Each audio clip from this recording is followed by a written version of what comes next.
So basically my life growing up was pretty far from normal. I grew up in Phoenix, Arizona. I was born and raised there.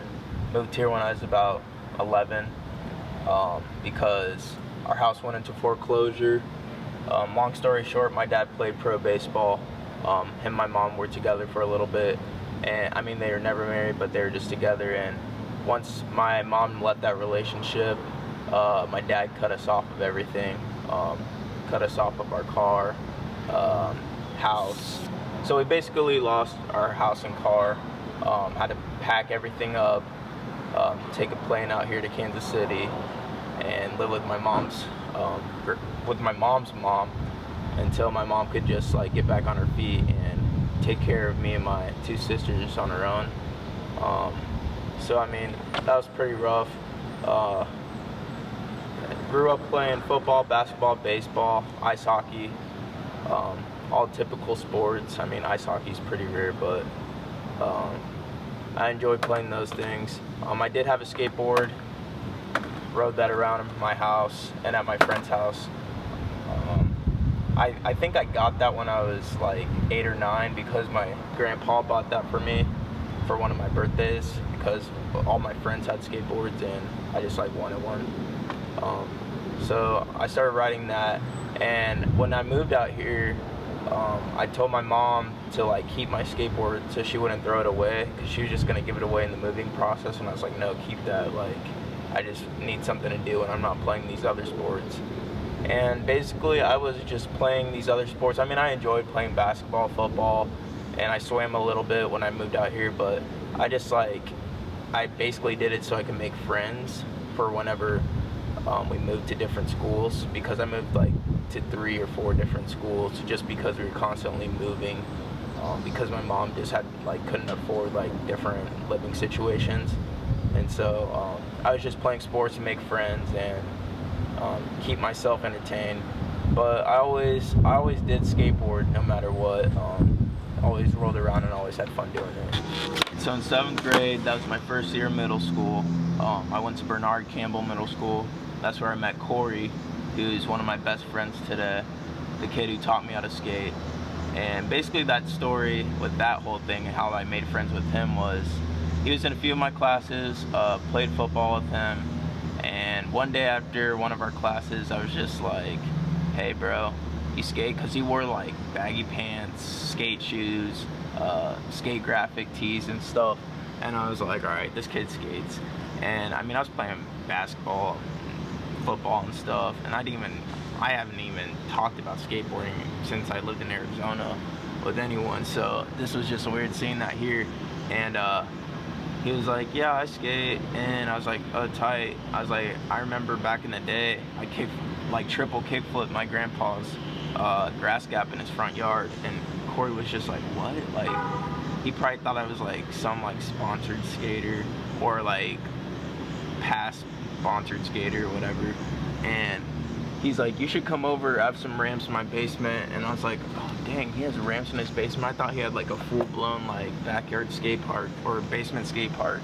And so I was like, yeah, I'll come over, like that's sick. So I guess my mom or his mom called my mom or whatever, I don't know.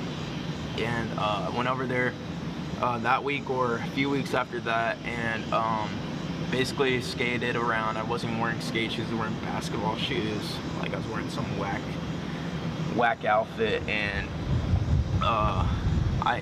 you could tell he was like, all right, this kid's fake. Like he barely has board control. He knows nothing about skating, or just like a little bit, and he thought it was fake for sure. And so he went upstairs to get water, and I tried awling onto this like super thin piece of plywood like this big, and it wasn't even like an inch tall, and I ate it. Like I literally fell so hard, hit my knee, started crying, literally said I quit skating. I've said that like so many times when I was little. And anyways, told myself I quit skating, never doing this again, cried, went home, and basically I told Corey sorry, and I was like, dude, I lied about that, like I can't do any of that. And he's like, dude, it's fine, like it's fine. He's like, maybe we'll skate sometime again. I was like, alright, just hit me up, whatever. he ended up hitting me up again, and then somehow I just started consistently skating. He started teaching me tricks. It was a long process. It was a hard process too. It took a lot of patience, but I'm glad because I started skating that winter.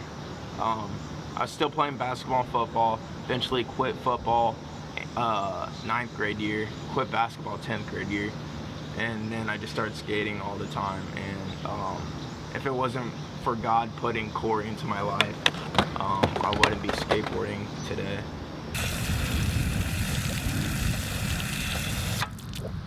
You do know that's for like washing your feet, right, KJ? Yeah.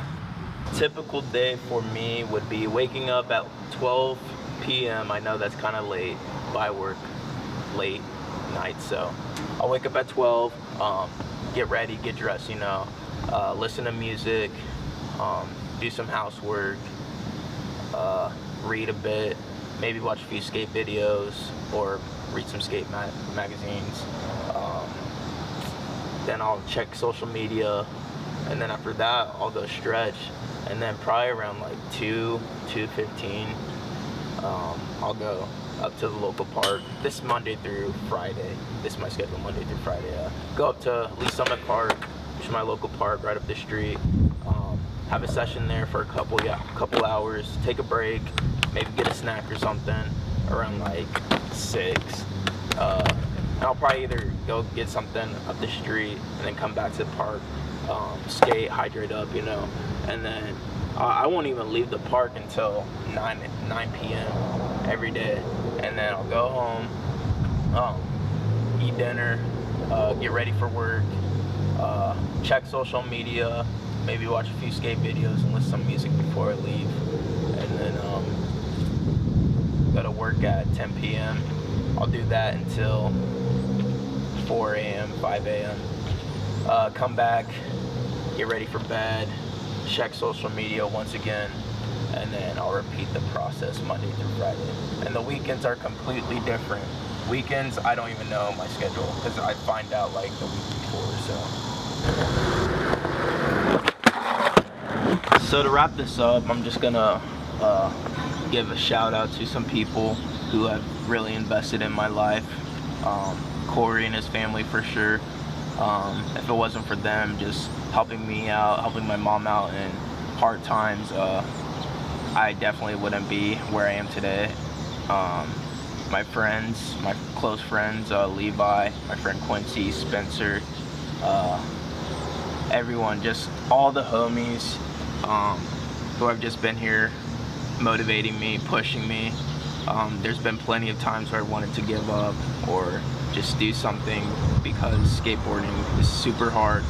I mean, it's not only hard physically, it's mental. Like, that's the biggest thing, it's mental. So I've wanted to give up a lot of times, but I just got to keep pushing. And if it wasn't for my friends backing me up and telling me I could do this and I have a chance of doing this, I would not be doing this right now. So very thankful for that.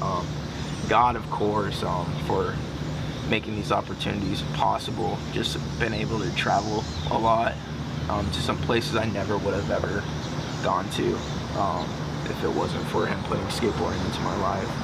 I'd like to thank my sponsors, Black Sheep Clothing Co., Mortal Laces, the Loop KC, and Rasta Quad. Thank you for watching this. I know it's kind of short thing in my life, but there's a lot of things that have happened, but I'm just thankful to be alive and healthy and be able to skate every day. It was my first year in middle school.